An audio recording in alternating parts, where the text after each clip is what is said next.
আসসালামু আলাইকুম এভরিওয়ান, সবাই কেমন আছেন? আশা করি আল্লাহর অশেষ রহমতে সবাই ভালো আছেন। আমাদের বাসায় দেখেন নতুন একটা চকলেটের সন্ধান পেয়েছে বাচ্চারা। এই চকলেটগুলো আসলে আমি কিছুদিন ধরে বিভিন্ন ইউটিউব ভিডিওতে দেখছি যে চাইনিজরা এই চকলেটগুলো খায়। আজকে তারা নিয়ে এসেছে একটা বড় আর একটা হচ্ছে ছোট। এটা নিয়ে দুই বোনের যুদ্ধ চলতেছে কে কোনটা খাবে। আর আমি এই ফাঁকে গাছের দেশি বড়ই দিয়ে একটা টক রান্না করছি, টক আচার, মানে চাটনি টাইপের হবে আর কি। এটা আসলে আমাদের বাসায় সবাই পছন্দ করে, এই জন্য এখানে আমি এই টক আচারটা তৈরি করে নিচ্ছি। আর একটি মজার জিনিস আজকে আপনাদের সাথে শেয়ার করব, সেটা হচ্ছে গাছ পাকা বেল দিয়ে সবার জন্য একটা বেলের জুস তৈরি করব। সেটাই আজকে আপনাদের সাথে শেয়ার করে দিব আর কি। আজকে গাছের 12 থেকে 13টা পাকা বেল দিয়ে আজকে বেলের জুসটা করব। এত সুন্দর ফ্লেভার দিচ্ছিল কি বলবো। বেলগুলো পেকে গিয়েছে, এই যে দেখেন বড় একটা কড়ার মধ্যে আম্মু রেখে দিয়েছিলেন। ছোট বড় সব মিলিয়ে সবগুলো বেলই পেকে গিয়েছে। এই বেলের গ্রানে আসলে থাকা যাচ্ছিল না। সবাই বলছিল যে রোজা তো চলে এসেছে, খাওয়া হবে না, এখনই বেশি করে বানিয়ে ফেলো, আমরা সবাই মিলে খেয়ে ফেলি। তাই আজকে সবগুলো বেলের জুস বানাবো, সাথেই থাকবেন আপনারা। আসলে এই বেলের জুসটা আমার বাসার সবাই পছন্দ করে, ছোট থেকে বড়, বিশেষ করে আমার মেয়েটা তো আরও বেশি। এই যে দেখতেছিলাম কোন বেলগুলো পেকেছে, এক এক করে বাছাই করছিলাম। বাছাই করতে করতে দেখি যে সবগুলো বেলে পেকে গিয়েছে। এই যে সবচেয়ে বড় বেলগুলা এখানে আমি ভেঙে নিয়েছি আগে, আর একটা বেল একটা নষ্ট বের হয়েছে, আর সবগুলা বেলই পেকে গিয়েছে। আর এটি একটু হালকা কাঁচা ছিল।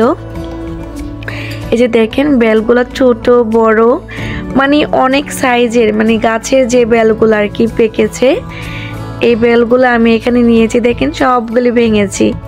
সাথে কিন্তু আমার আম্মু ছিল, আমি ছিলাম, আবার সাথে আরেকজন ছিল, সেটা হচ্ছে আমার ছোট্ট মা।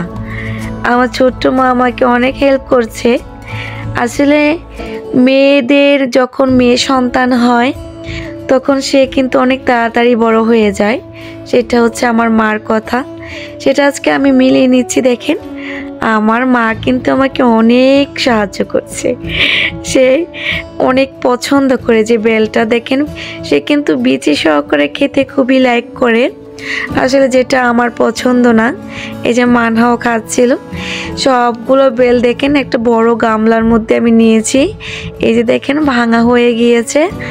এখন বেলের শরবতটা করব। আর কিছু বেল এতটাই মিষ্টি ছিল, সেই বেলগুলা এমনি বসে বসে সবাই খাচ্ছিলাম।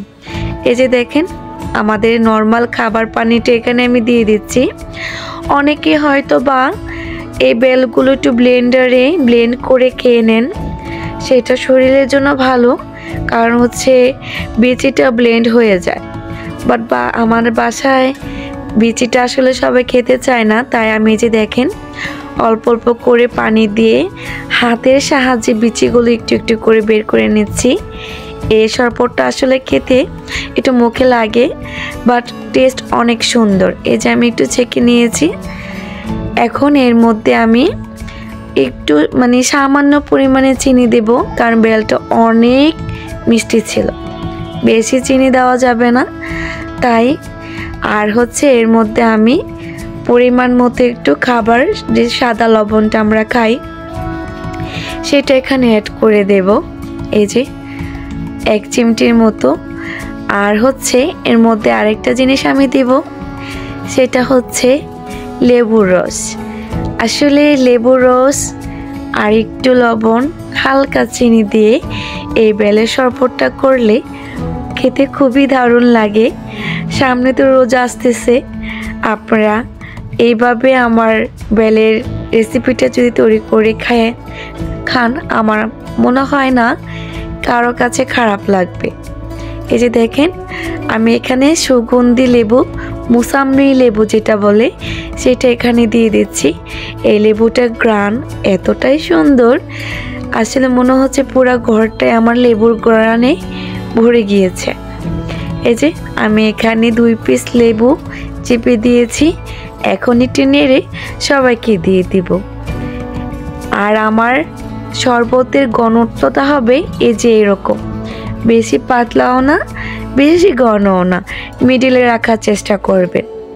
এখন সবাইকে পরিবেশন করে দিচ্ছি। আশা করি আজকের ব্লগটা আপনাদের খুবই ভালো লেগেছে। আর ভালো লাগলে অবশ্যই একটি লাইক কমেন্ট শেয়ার করে যাবেন। আল্লাহ হাফেজ।